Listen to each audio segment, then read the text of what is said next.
20 నెలల్లో కూడా వ్యతిరేకత స్టార్ట్ అయిపోయింది. బీజేపీలోకి వెళ్ళున్నా కాంగ్రెస్ ఉన్నా బీఆర్ఎస్ కు రావాల్సిందే. మేము ఇంతకుముందు కాంగ్రెస్ పనిచేసినట్టు కాంగ్రెస్ పనిచేసింది అంటే కాంగ్రెస్ లో చూస్తే అందరూ కూడా ఈ 20 నెలల్లో కూడా వ్యతిరేకత స్టార్ట్ అయిపోయింది. వ్యతిరేకత స్టార్ట్ అయినాక మేము ఇంతకుముందు మేము బీఆర్ఎస్ లోనే ఉంటుంది. ఏదో కాంగ్రెస్ ఉద్ధరిస్తుందని చెప్పి మేము పోయి పనిచేసినాక తర్వాత కాంగ్రెస్ పార్టీలకు కార్యక్రమం మా ప్రకాష్ గౌడ్ వాళ్ళందరూ వచ్చేసి బీఆర్ఎస్ గెలిచి వచ్చిండు. మేమేందంటే అభివృద్ధి చేస్తున్నారు అని చెప్పి అనుకున్నాం. కాకపోతే బడుగు బలహీన వర్గాల వారికి చేసిన సేవ అంటే కేసీఆర్ గారే చేశారు.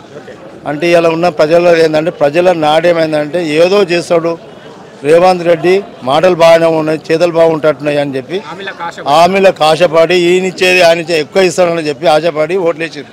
వచ్చినాక ఏమైందిగా వచ్చింది ఈయనకైనా కష్టమైపోయింది. ఏదైతే చెప్పినాయని పోయినాయి. 2500 అనే పోయింది. 2000కు 4000 ఇస్తాను పోయిండు. 4000కు 6000 కుంటలకు ఇస్తామని చెప్పాడు. ఇవన్నీ స్కీమ్లు ఇప్పుడు రైతు బీమా అనేది కష్టమైపోయింది. రైతు బీమా అప్పుడు అంటే 3 రోజులకి రైతు బీమా పడుతుండే. ఎవరైనా ఎక్స్పైర్ చచ్చిపోయినా ఏం చేసినాక 59 సంవత్సరాల లోపల ఉన్న వాళ్ళకు రైతు బీమా సాధారణంగానే 59 సంవత్సరాల లోపల ఉన్న వాళ్ళకి ఎంబడే 4 రోజులలో వాళ్ళ అకౌంట్లో పేమెంట్ ఉంటుంది. ఇవాళ నెలలు కలిసిన అకౌంట్లో అమౌంట్ పడతలేదు. అటువంటి చచ్చిన వాళ్ళు చాలా మంది ఉన్నారు. అదేవిధంగా కార్యక్రమాలన్నీ కూడా ఏది చేసినా తులం బంగారం ఇస్తామని చెప్పి 1 లక్ష రూపాయలు ఇస్తామని చెప్పింది. కావాలి ఇట్లా ప్రభుత్వం అధికారం రాగానే తులం బంగారం 1 లక్ష రూపాయలు. అటువంటి తులం బంగారం లేకపోయా ఆ 1 లక్ష రూపాయలు ఎప్పుడు వస్తాయనేది అది ఒకటి అయిపోయింది. అది అయిపోయి ప్రజలంతా నమ్మకం సన్న బియ్యము, రేషన్ కార్డులు, 2 లక్షల రైతు రుణమాఫీ అన్ని ఒకటొకటి చేస్తున్నాము. బడ్జెట్ లేదు రాష్ట్ర ప్రభుత్వం దగ్గర అని చెప్తారు. అంటే ఇప్పుడు బడ్జెట్ దగ్గర ఒక పెద్దలు లేక పనిచేస్తారు. సంస్థానం చేసేటట్టు పుట్టిమని సంపాదించే ఉంటాడు. అది అప్పు సప్పు తర్వాత మాట అందరికీ న్యాయమైన పద్ధతిలో ఇవ్వాలి. ఆయన తోడు కాకుండా వచ్చింది మాటలు చెప్పడానికైనా పనికొచ్చిండు. కాబట్టి అటువంటి ఆయనతో జరగదని జనాలందరూ కూడా ఏమైపోయారంటే వాస్తవానికి కేసీఆర్ అంటే ఏంది, బీఆర్ఎస్ పార్టీ అంటే ఏంది, కాంగ్రెస్ అంటే ఏంది, వాళ్ళకేందంటే కేసీఆర్ ఉంటే ఏం చేసిండంటే ఎక్కడ అప్పు చేసిండో ఏం చేసిండో ఆ తండ్రి అటువంటి వాడు అందరికి సాయం. ఇక అప్పుడేమో ఆయన పైసలు ఉన్నాయా లేకపోయిందో ఎవరిని కూడా పొరపాటు దాకుండా కార్యక్రమాలను చేసిండు. ఈయన ఇవాళ ఏం చేసిండు అందరు కలిసి మోసపోయారు. కానీ ఈయన మాటలకు చేతలకు ఏదో అవుతుందని చెప్పారు.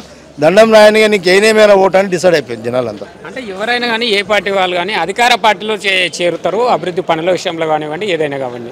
ఈరోజు బీజేపీకి సంబంధించిన వాళ్ళు, కాంగ్రెస్ పార్టీకి సంబంధించిన వాళ్ళు ప్రతిపక్ష పార్టీ అయినటువంటి బీఆర్ఎస్లో చేరుతున్నారు. మరి 10 ఏళ్ళు కేసీఆర్ చేసిన అభివృద్ధి విషయమేనా? 10 ఏళ్ళు కేసీఆర్ చేసిండు. 10 ఏళ్ళ దాకా ఎటువంటి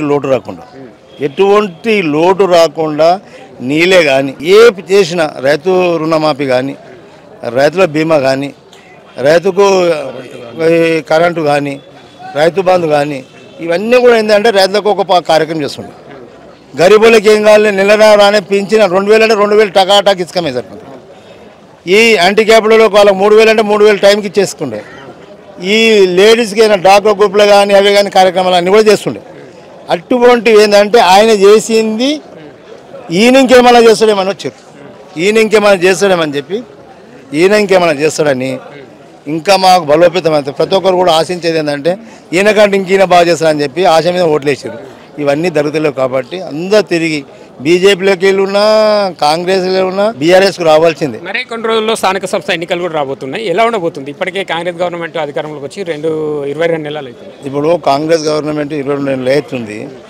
అయినా ఏంటంటే స్థానిక సమస్యలలో ఇప్పటిదాకా 2 సంవత్సరాలే సర్పంచులు దిగిపోయి ఎక్కడ పెంట వేసింది అక్కడ చెత్త అయిపోయింది. ఏడేసింది ఆయనే ఉంది.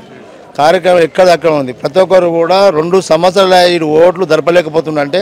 భయపడి దరపలేకపోతుండు. ఏదో వంక పెట్టి 42% పెట్టిండు. ఈ వంకలో పెట్టి తీసుకుపోతుండు. కానీ ఏదో చేసి అప్పుడు కేసీఆర్ గారు ఏం చేసిండు అందరినీ ఒప్పించి మెప్పించి ఒక రిజర్వేషన్ తీసుకొచ్చి దాన్ని ఇంప్లిమెంట్ చేసి అందరికీ ఎలక్షన్ పెట్టేసిండు, గెలిపించిండు. కార్యక్రమాన్ని అంతా బాగుండదు. ఇప్పుడు అటువంటివి కూడా చేయలేకపోతున్నాయి. కాబట్టి ఏంటంటే స్థానిక సమాలు వచ్చినా కానీ బీఆర్ఎస్ పార్టీకి సంబంధం ఇచ్చిన ఎంపీటీసీలు కానీ, సర్పంచ్లు కానీ, జడ్పీటీలు కానీ భారీ మెజార్టీతో గెలుస్తారు.